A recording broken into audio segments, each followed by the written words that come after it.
God created us to work. Let's look at Genesis 2:5. When no bush of the field was yet in the land, and no small plant of the field had yet sprung up, for the Lord God had not caused it to rain on the land, and there was no man to work the ground. Genesis 1 and 2 describes the pre-fall paradise world where God has done 6 days of laboring in his creation. He stands back and looks at creation. There was no man to work the ground. And then we see God making man in his own image. God has made us in his image. We are the apple of his eye of all of creation. And he's made us to both image him and worship him. And one of the ways that we image our Creator God is by working. All right, so let's take a look at Genesis 2:15. The Lord God took the man and then put him in the Garden of Eden to work it and to keep it. God has created us to work. We are created as I said, to image God. Work in the pre-fall world, the paradise world, was not laborious. There were no backaches or headaches. It was enjoyable. It had great purpose. There was all of this joy in working, in mimicking our Creator God. And so this is the pre-fall world. We were made to image him, and we were created to work. And so then, of course, we know as Genesis 3 comes in, the fall occurs. And then as the fall occurs, then our work is cursed. And so let's look at the effects of the curse. Genesis 3:19. By the sweat of your face you shall eat bread till you return to the ground. Genesis 3:23. Therefore the Lord God sent him out from the Garden of Eden to work the ground from which he was taken. Because of our sin, our work is now cursed.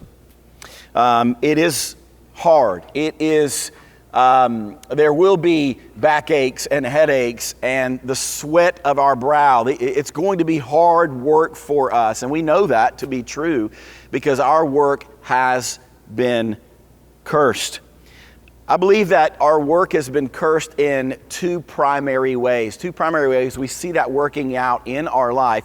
One of those ways that our work is cursed, or that we are cursed, is it leads to laziness. Laziness is a result of the curse. And we know this to be true as we see some people that have an allergy to work. They are lazy. They love to take naps. They love to sleep in. They love to maybe get a part-time job with full-time pay. They just have this propensity to avoid work at all costs. And of course, Proverbs 6 says, "Look to the ant, O sluggard."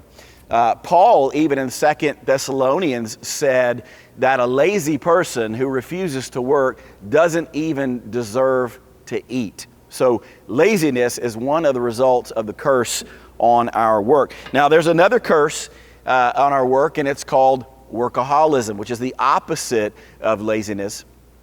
The workaholic is someone who is fully trusting in themselves to provide.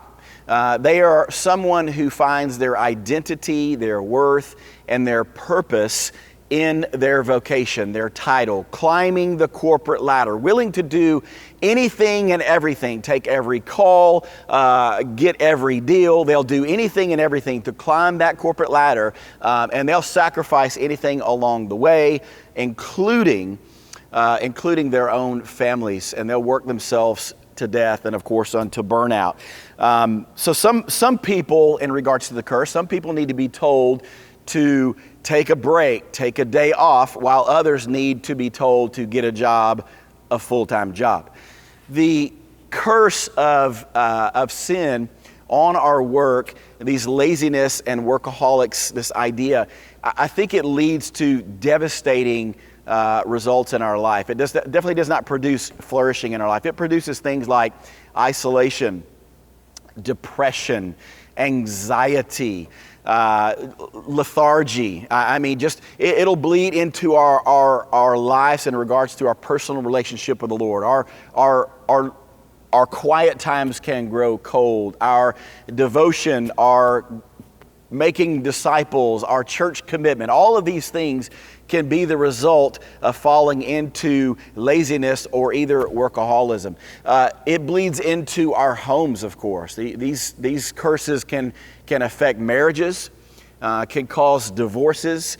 It leads to the strife and the struggling of our children, because you have often spiritual parents are absent because of these reasons. You either have men who are falling into the ditch of passivity, laziness, and they don't lead their families as they should, or they're workaholics and they're just simply absent from these good roles. We have also not just dads, we see moms as well sometimes who are working in careers, not necessarily a bad thing, but the career can come before the spiritual care and development of their own children in the home.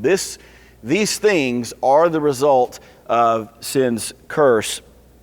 And of course, as the home goes, so does the cities, the society, the culture. When the home crashes down around these two curses, then it leads to devastation and a lot of damage in the culture.